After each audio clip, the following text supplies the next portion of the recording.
What's going on, everyone? It's Chris back again, but not with another episode of What Could Have Been in Wrestling. First of all, I want to apologize for my voice. I am fighting bronchitis right now, but I need to get this video up before this coming Monday. This is a one-off video I'm going to be doing, and it's something I've been thinking about for a while. And with the move to Netflix, Raw is not going to be on cable anymore, like it's been since its inception in 1993. And looking back at all the Raws and all the years that we've gone through, and the highs and the very, very low lows, I actually thought to myself, what are some of my favorite closing segments of all time on Raw? And when I say closing segments, that means it's not a match. Like my favorite match to ever end Raw was the two-man power trip of Austin and Triple H losing the tag titles to Jericho and Benoit. That is my favorite show closing match ever to end a WWF or WWE Raw. But this is the top 10 segments I want to talk about. So what I want to go through is my top 10 of the best segments to ever close out Raw. So it's not a segment to start the show or middle of the show. It's got to be a show-ending segment. And it can be part of a match that leads to a longer segment. But again, it's not concluding anything with a match. So let's get started. And again, apologies for the voice. I'm going to be having to probably take some sips of water throughout this, so bear with me. So, number 10, I want to talk about go back to 2013 and go back to the championship merger ceremony between Randy Orton and John Cena. John Cena was the world champion at that time. Randy Orton was WWE champion, and they were merging the belts together again in order to have one champion. So this was going to be in a ladder match at TLC, and so again, it was going to be winner take all. Randy Orton cut a promo talking about how he hadn't gotten lazy, but how there was no competition, and that he was just so far and above everybody, and that he was going to be the champion when it was all said and done. And Cena then talked about how Randy Orton mentioned how he didn't have to work hard, and then he brought in Daniel Bryan, who this Raw I know was in Aberdeen, Washington, and Daniel Bryan was extremely over, and Cena obviously put him over, talked about how Daniel Bryan had to fight for everything he got, while Orton was protected his whole career. Protected by Triple H and Stephanie. Protected by Evolution. And also protected because he's a third generation star. And how he's always fell short of the mark. And that he can say, even if he wins the titles, that he's at the spot he should have been at 10 years ago. But his laziness is what keeps getting in his own way. And then, of course, they shake hands. Randy Orton cheap shots John Cena. And then a brawl breaks out between the two. Once they do the full pull apart, because all of the past world champions and WWE champions were in the ring. So we had CM Punk, who had not walked out yet. And also we had, of course, Daniel Bryan, but Del Rio, Sheamus, Jack Swagger, Mark Henry, etc. They all go to pull them apart. Punk then gets in Orton's face because Orton pie-faced Punk away from him. Punk then nails Orton a couple times, so Triple H comes over and pulls Punk off Orton. This then leads to Punk attacking Triple H. Shawn Michaels comes to the aid of Triple H and super kicks Punk. And then Daniel Bryan hits Shawn Michaels with that Busaiku knee. It ends with Randy Orton goes to the RKO on Daniel Bryan. Daniel Bryan pushes him away, and Randy Orton winds up running into Stephanie. From there, Randy goes to check on her, and Triple H then realizes what's happening. He pedigrees Randy Orton, and it ends actually with Cena, Kane, and Triple H all helping Stephanie up, standing over a fallen Orton. And I think it sent a good message because it showed Orton, you're on your own for this match. You're going to have to win this with your own ability, and we're not going to protect you this time. And Triple H delivering that pedigree, to me, showed that. Love this segment. Love the chaos that ensued. I thought the pull apart was done extremely well. And with Punk and Danielson, two of their biggest stars at the time, getting involved, it felt like a very important angle. And then with Triple H and Shawn Michaels getting involved, that really just elevated it even more. So that's why, for me, that's number 10. That's my number 10 of the best closing segments ever in Raw history. Number 9 takes us to 2014, and it keeps us actually with Daniel Bryan. And this time it shifts to him turning on Bray Wyatt and the Wyatt family. And this had actually started a couple weeks before. Daniel Bryan had basically acquiesced to Bray Wyatt's demands to join the Wyatt family.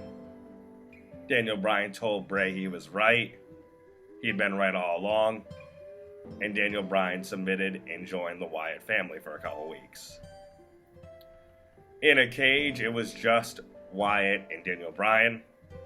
And Daniel Bryan, much like he had before, a couple weeks before, was told to take the Sister Abigail. This time, though, he shrugs it off. And the crowd then starts coming to life because they realize what's happening. And then when Bray charges at Daniel Bryan moves out of the way and starts hitting him with the yes kicks. Starts beating him up in the corner. And then, obviously, hits him with, the running drop kick and takes him down.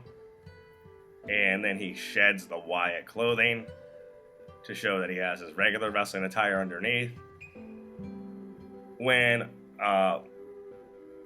Luke Harper, and Brody Lee tried to climb the cage, Daniel Bryan slams Bray Wyatt's head into the cage to knock them off it. So he just batches of the other Wyatt family members. And then after that, he takes out Bray Wyatt with the running knee. And then he gets on the cage. His music hits. And the crowd is going insane with those yes chants. And it is yes, yes, yes, all throughout the arena. And his music plays, Flight of the Valkyries, and that's how the closing scene is Daniel Bryan leading the yes chants on top of the cage. And to me, this crowd reaction and then WWE and Vince finally giving into it is what saved WrestleMania 30, because I think we all realize that Daniel Bryan carried that show. Excuse me, like I said, you're going to have to bear with me here because I feel terrible. At number 8, we go back to 1999 and we go back to the Attitude Era. And for this segment, we're going to The Undertaker and Stephanie McMahon. A day after Backlash in 1999, like I said, and it is the supposed marriage between Stephanie McMahon and The Undertaker. The Undertaker had abducted Stephanie the night before at the end of Backlash, that pay-per-view, when Austin defeated The Rock in their WrestleMania rematch, with the famous quote of, "Where to, Stephanie?" And he drives off with her in the limo. Excuse me. And from there forward, they bring her out on The Undertaker's cross, and from there they do a ceremony where Paul Bearer acts as like the minister, and you have the whole Ministry of Darkness out there, and Stephanie's in that black dress. She's again tied up to the cross, and they're about to be wed. And from there, first Ken Shamrock does come in and try to help out, but he gets dispatched of immediately and splashed by Big Viscera. The Big Show comes out after already making one of his millions of face turns or heel turns the month before. And he at first takes out the Acolytes, I believe along with Viscera and Midian, but then gets hit by The Undertaker with a baseball bat and he's taken out. And the glass breaks and out comes Austin. Austin then takes out part of the Ministry on the ramp, goes after The Undertaker, trades shots with The Undertaker, but then after he's able to dispatch him temporarily, he grabs a chair, takes out the rest of the Ministry with a chair. Undertaker just hightails it out of there. He kept his confrontation with Austin very brief for this exchange. And he then unties Stephanie from the cross. And Stephanie goes and hugs him, and Austin reluctantly kind of accepts. And Vince, who had made a small face turn, this is before the higher power angle, comes out to embrace Stephanie, his daughter, and he gives Austin a look of thank you. And again, they had been hated rivals for over a year at this point, but you saw Vince actually give Austin his flowers, and you saw him give like a small thank you to him, which had them temporarily working together on the same side as babyfaces. So that's number 8. Number 7, I know, is a little bit of a controversial one because people either love this angle or they hate it. But for me, number 7, and it might be more nostalgic because, again, this is my top 10 closing segments, would be the birth of the Alliance on Raw in July of 2001. This was during the WCW invasion that had just been bought out by the WWF back in March of 2001.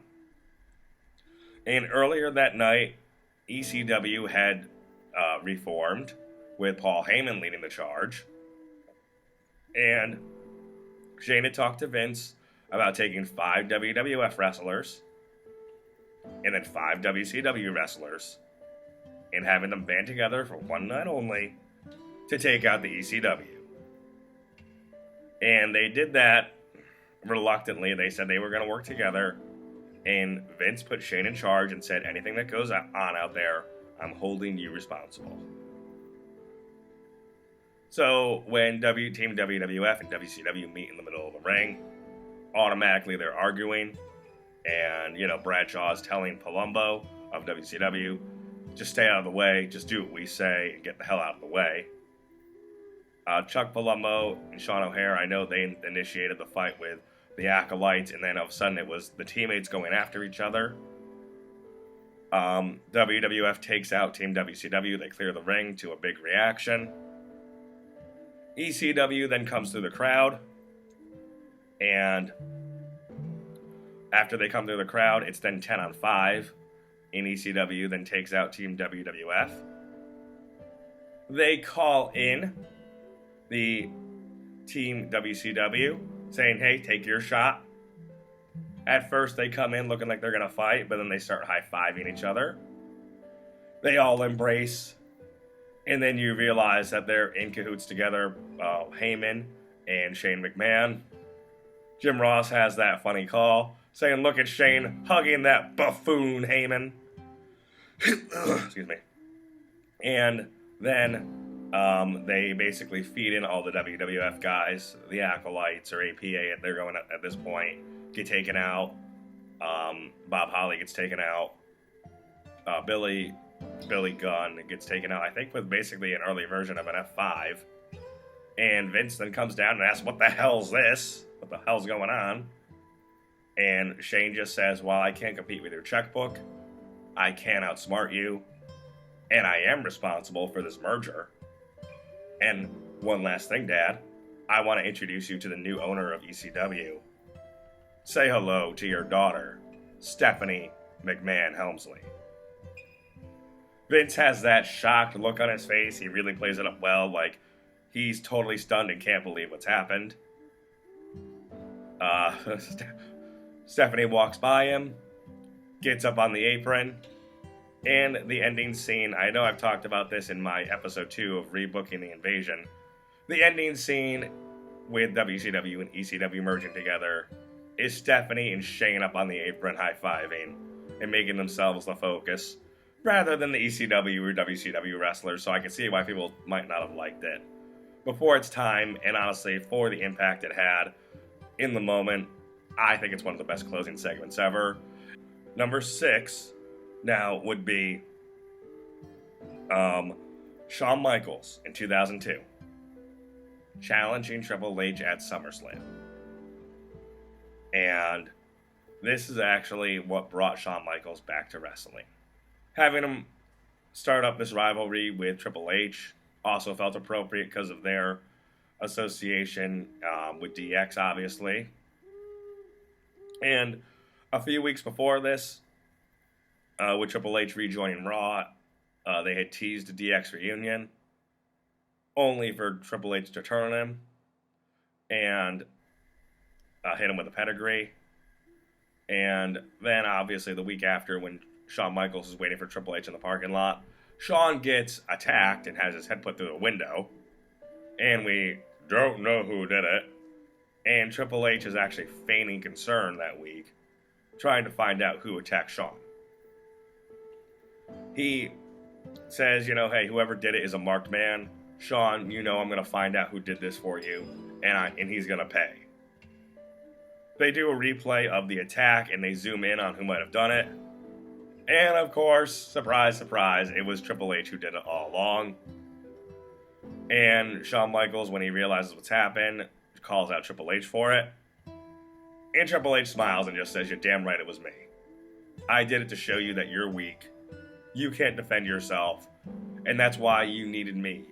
I wanted you to be my manager so I could protect you, because you can't handle things yourself anymore." And Shawn Michaels comes back and says, "Is that what this is about? You think it's because I'm weak and I can't defend myself? Well, I'm going to make a full recovery, and I'll be fully healthy by, say, SummerSlam." And that's when the crowd really started getting into this promo. Triple H then makes fun of Shawn and says, "What are you going to do? You're going to talk me to death?" And then gets serious and says, "Face facts.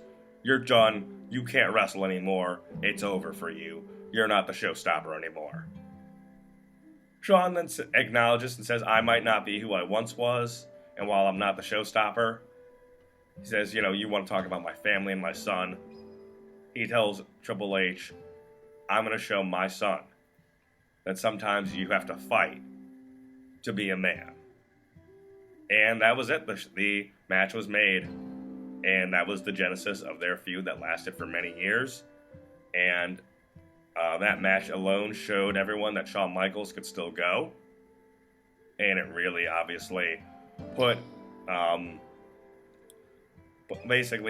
Michaels and Triple H both over as still main event. Triple H already was, but Shawn Michaels was put back over again as a main event caliber star. And then it wasn't, too long. It was only about 5 or 6 months later where Shawn Michaels was then wrestling again week to week and involved in weekly angles. And we got his second run. And I think everyone is very happy we got to see that second run because it was probably almost just as good as the first one. So that's obviously, that was number 6. Number 5 is the CM Punk pipe bomb from 2011. Now, I know I just talked about this on my recent episode of what could have been in wrestling, and, what if CM Punk didn't walk out? But I think this still deserves a mention, and that's why it's at number 5 for me as the 5th best closing segment of Raw ever. So for me, this obviously goes back to CM Punk telling everyone, hey, his contract is up. And when he beats John Cena for the WWE title, he's leaving with the WWE title. And after he cost Cena a match against R-Truth on Raw Roulette, Cena's down selling the injury of being put through the table, and Punk sits on the stage wearing a Stone Cold Steve Austin shirt and is able to spew his venom about everything he wants to get off his chest. And he tells Cena, hey, look, I like you. I actually like you a lot more than I like a lot of the other people in the back. But I hate this idea that you're the best. Because I'm the best. And that's the first time he utters, I'm the best in the world. And he talks about how Dwayne is main eventing WrestleMania because Dwayne is such a great ass kisser. He calls out being a Paul Heyman guy for the first time, hinting at an association between those two, which did happen. And he talks about how he's not featured even in the start of the show, the promo at the start of the show, or not on Conan O'Brien, or he's not the face of the company, and he should be all these things and more, because no one can touch him, on the microphone, in the ring, or even on commentary. And I think a lot of people did agree with a lot of these sentiments at the time, and they felt that Cena was overexposed, and this was the peak of Cena hate, wanting to see, obviously, someone else get the push he was getting, and wanted to see someone else used in a prominent role. And CM Punk, because John Cena was the one who asked to work with him, so credit has to go to John Cena as well, for Cena to have the foresight to help keep Punk around, and for Punk to take that initiative and cut such a memorable promo to end the show before getting cut off and silenced by his mic being cut off. That's a moment people still talk about to this day. People have tried to recreate it in a way. And the term pipe bomb gets used a little too much at times. But this is really, I think, what put CM Punk on the map for a lot of WWE fans. And it definitely deserves a spot as one of the best closing segments ever in Raw. And it's what got a lot of eyes on the product that weren't there before. Number 4 is going to bring us to 2016. And it is going to be the segment between Team Raw and Team SmackDown before their elimination tag match for brand supremacy at the 2016 Survivor Series. It started, obviously, with Stephanie and Mick Foley having a war of words with Shane and Daniel Bryan, as Raw had both managers and GMs at the time. Raw and SmackDown both had general managers at the time, and basically they were going at it of which team was better, which brand was better, etc. And Stephanie called out Shane and said, hey, you put yourself in this match because you're a glory hound, you're selfish, and as always, it's all about you. And Shane called it leading by example. He said, I'm fighting shoulder to shoulder with my guys. And he said, you should try leading by example. And sometimes Stephanie. But then talked about how the Raw team was lazy and complacent, which was a line that was being thrown around a lot at that point, based off a Stone Cold Steve Austin podcast. From there, Team Raw comes out, and Stephanie's like, well, why don't we just see how lazy and complacent Team Raw is? Daniel Bryan then smiles and says, wait a minute, you actually think we came alone? And this is where it started getting good, because they said, let me introduce you to Team SmackDown.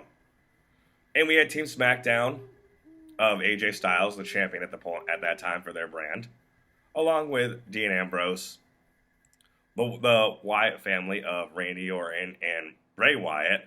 So we had those two members of the Wyatt family and Shane McMahon versus Team Raw, champion Kevin Owens, his best friend Chris Jericho at the time as they were doing that angle, Seth Rollins, Roman Reigns, and Braun Strowman.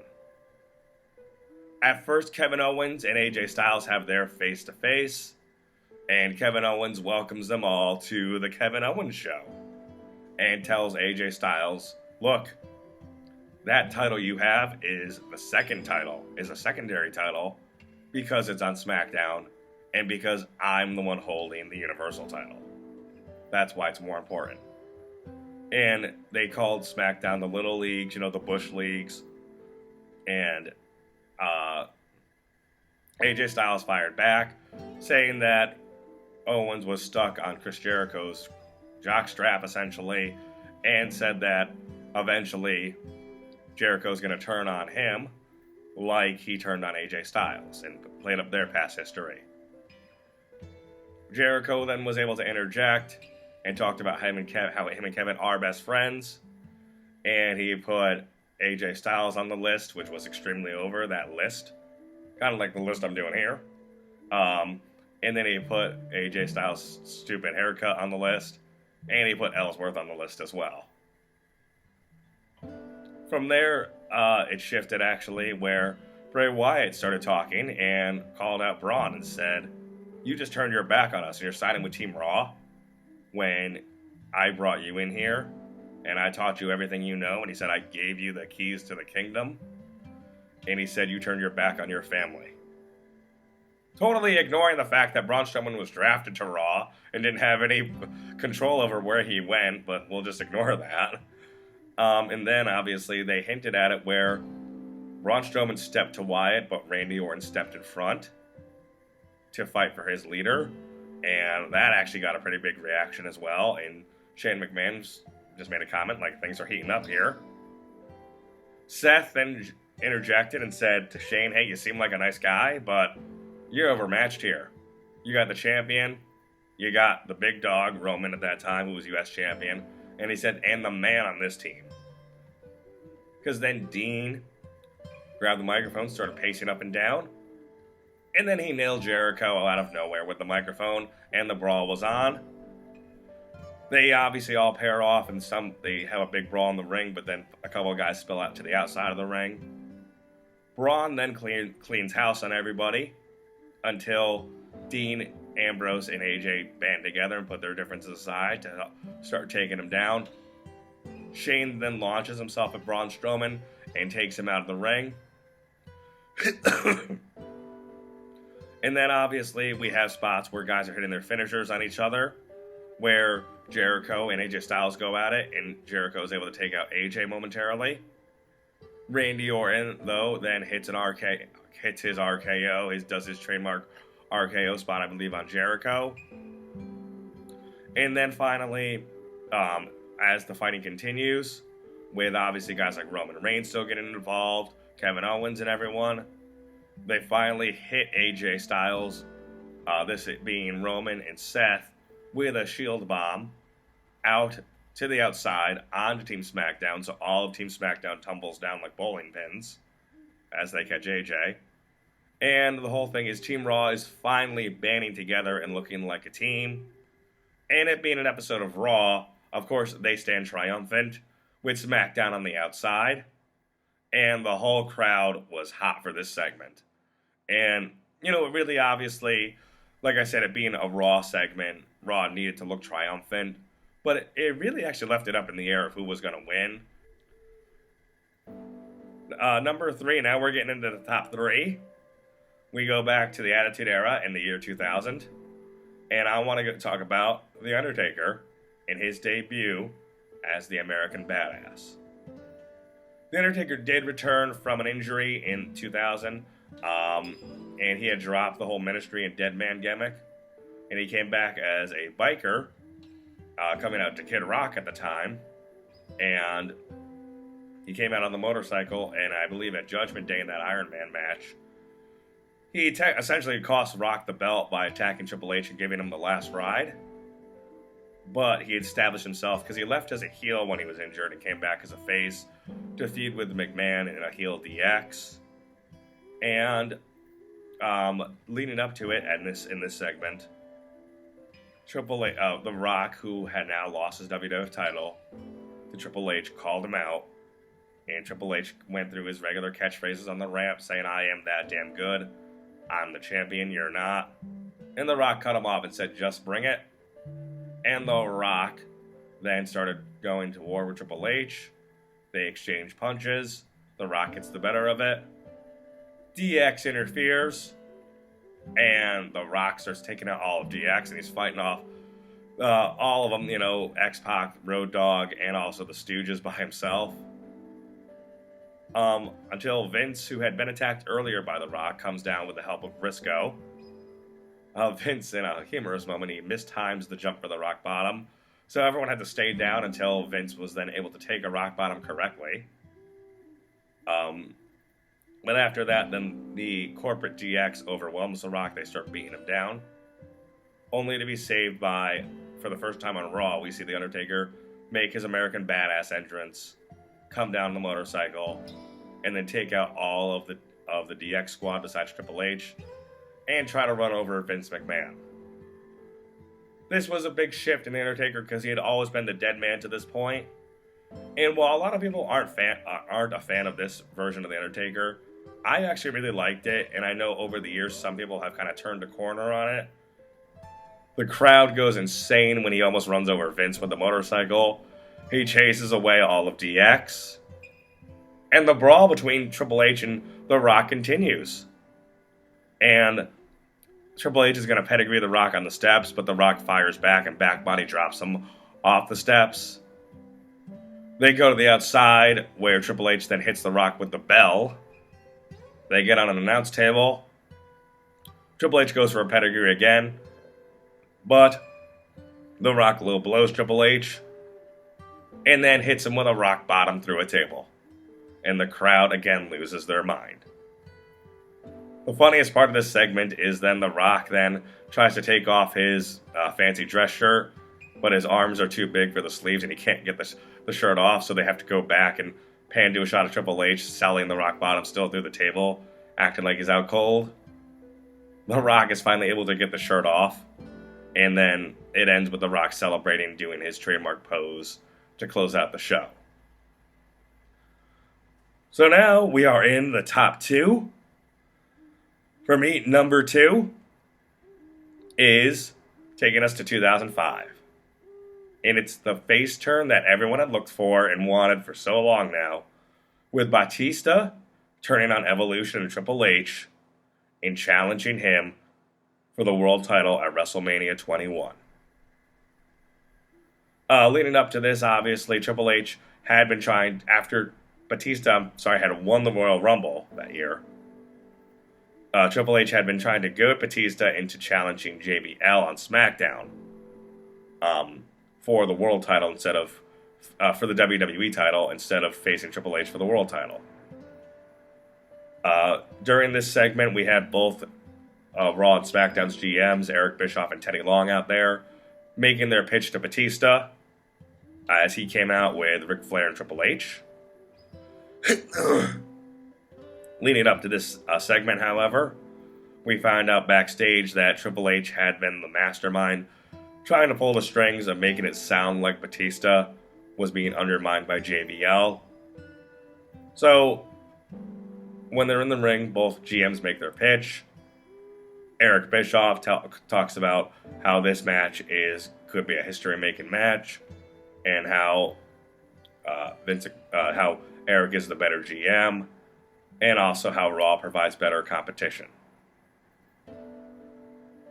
Teddy Long then makes his case and tells Batista that there was electricity when he came and showed up at No Way Out, and the fans were into it, and also how a triple threat match between Cena, JBL, and Batista could do big business, along with a potential feud with Cena in the future, hinting at that for the future, talking that how that could be the modern day Stone Cold vs. Rock, which he was wrong about. But then he talked about how there are feuds waiting for him, like Eddie Guerrero, Rey Mysterio, and one day, a match one-on-one with The Undertaker. So, Triple H then makes his final pitch, tells Dave, hey, it's not about Raw and SmackDown, it's about you, and it's about Evolution.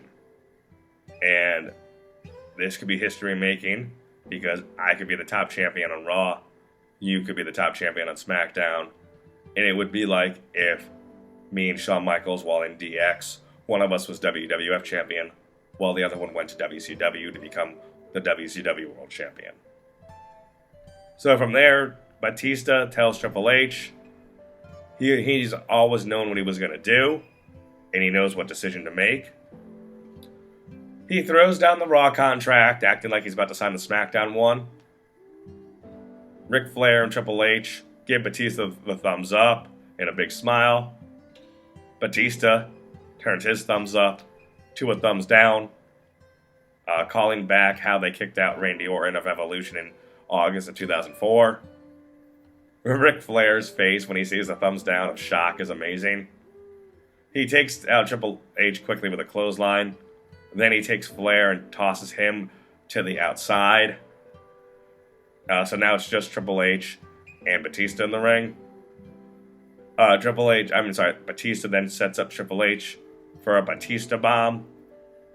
And he Batista bombs him through the table. And then he tells Triple H, I'm staying right here on Raw. And I'm taking the world title from you at WrestleMania. And he signs the Raw contract. And this had been teased, this face turn and build had been teased for months. Fans really wanted to see Batista turn face and leave Evolution. And when they finally got it, the payoff and build was excellent. And it really told a great story. And that is the benefit of long-term storytelling. And something that obviously made such a memorable segment. So now we are at number 1.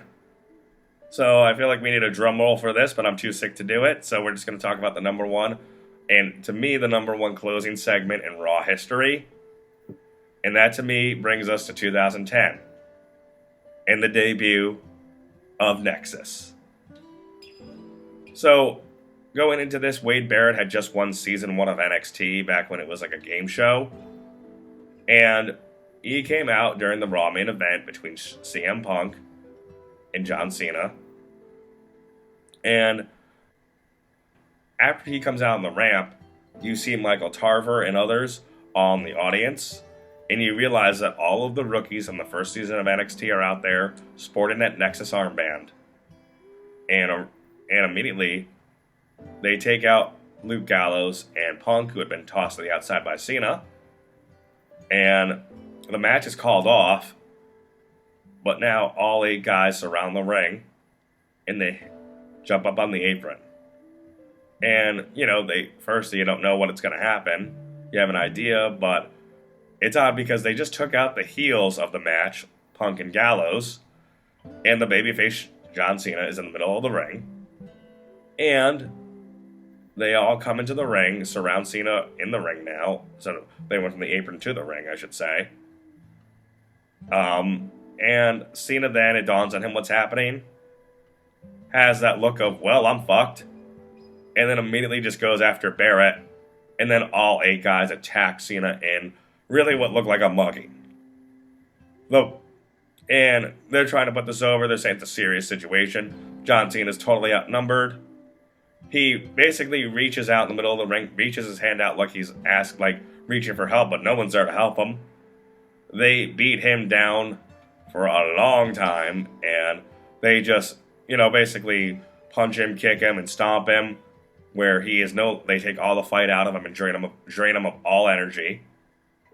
And then they go to the outside, and they start taking apart the outside, the barricade. They take out Matt Stryker. They take out the announcers. And also they take out Jerry Lawler while Michael Cole just gets away. So now they're tearing up the set. And it really had an invasion takeover type feel to it. And it had a very serious feel that you don't see in wrestling too often. It felt much more serious than the Death Riders do on AEW, well, that's for sure. And then the bell's ringing, they're trying to stop the chaos, but they take out the bell ringer and the ring announcers. And obviously, you see the infamous scene of Daniel Bryan choking Justin Roberts with a tie, which got him fired temporarily. They also, and I'd never seen this before, they also actually cut up the mat of the ring, and you see the plywood boards come up, and I'd never seen that before. So this felt very interesting to me, because they also cut up the ropes as well. So this was really a big moment, and it was a takeover, and also, basically chaos that you hadn't seen with them tearing up the ring. they continue their beatdown on Cena. Otunga gives him the spinebuster verdict. They hit him with multiple lariats. And what's interesting is even CM Punk goes into the ring, goes after the Nexus. Not so much to help the babyface John Cena, but again, they take out Punk again. And it showed that they didn't care who you were, if you were a heel or a face. They were just going to take out everybody in their way that night. So, it didn't establish, it established them as heels, obviously, but it also showed that they were against everyone in WWE. They weren't just going against one particular group, considering they took out Punk with Straight Edge Society, the heels, and then Punk was also trying to fight back, indirectly helping Cena. After that, they continue to beat down Cena. Skip Sheffield then gives Cena a lariat, his big clothesline, and then they hit him with Wasteland. That's what Barrett hits him with, and then Justin Gabriel hits him with a 450, along with Daniel Bryan, hitting him with a couple of his kicks to knock him out. He also spit on him, which is another reason he got fired. And there's the memorable scene of Daniel Bryan screaming at John Cena, "You are not better than me." Which is true. But after, like I said, after the 450, I should say, the Nexus then gets up. They're satisfied with their work they've done. The ring is totally torn to shreds at this point, the canvas. The ropes are cut up. The crowd is booing the hell out of them. And they walk off very pleased with the work they've done. From there, they put the beating over even more.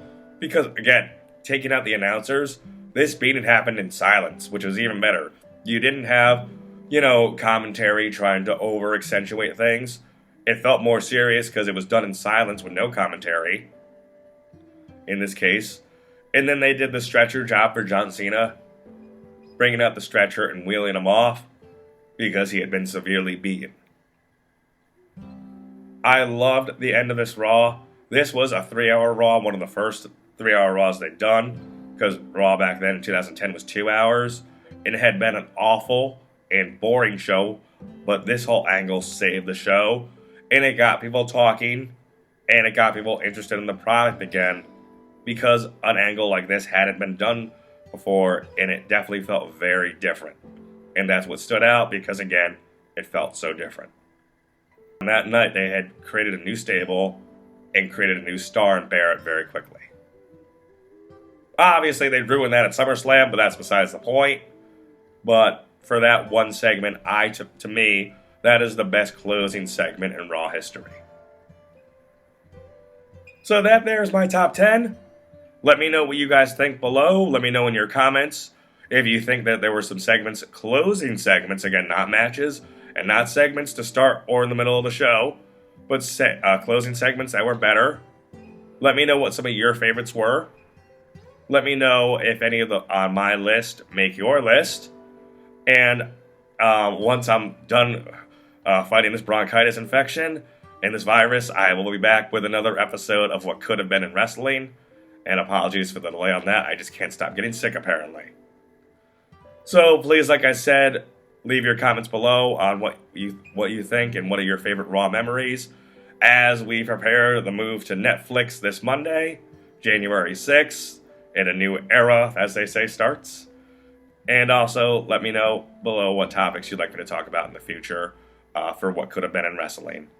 And as always, don't forget to like and subscribe. Thanks, everyone.